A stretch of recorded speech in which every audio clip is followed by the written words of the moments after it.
Şəxsi sosial öyrənmək kompetensiyası bir növ metakognitiv bacarığa bənzəyir ki, hansı ki özü haqqındadır. Öz karyerasını düşünmək, özü haqqında, deməli, öz karyerası haqqında düşünmək, öz öyrənməsini təşkil etmək,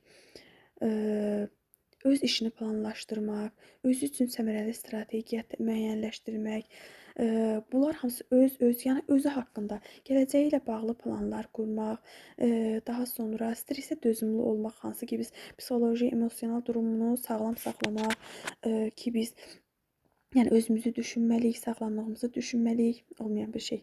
Sağlamlığımızı etmədiyimiz yəni bir şeydir. Sağlamlığımızı düşünməkdir. Psixologiyamızı pozmamaq üçün düzgün iş qura bilmək, düzgün plan tərtib edirik.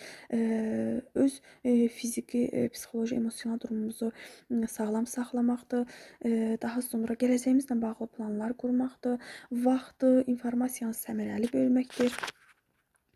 Səmərəli istifadə etməkdir vaxtdan, daha sonra qarşı tərəfə inam, güvən hissi verməkdir, başqalarına qarşı empatiya nümayiş etdirməkdir, dürüst olmaqdır, qarşı tərəfə neynirik? Müsbət emosiyalar ötürməliyik.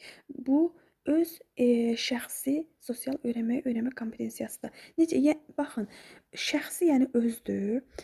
Sosial öyrənməyi öyrənmək desəz ki, nədir müəllimə? Öyrənməyi öyrənmək, yəni biz qarşımıza, məsələn, deyirəm mən kompetensiyaları öyrənəcəm, vaxtımı düzgün bölürəm, öyrənməyin yolunu öyrənirəm ki, mən bunu necə oxusam mənim daha yaxşı yadımda qalar. Yəni özümə müsbət, ancaq müsbət deməli müsbətləri cəmləyirəm. Hər hansı bir pozitiv, insanlarla pozitiv, uğurlu ünsiyyət qurmaqdır, səbirli, təmkinli olmaqdır, məsuliyyətli davranmaqdır. Bunlar hamısı aiddir şəxsi sosial öyrənməyi öyrənmək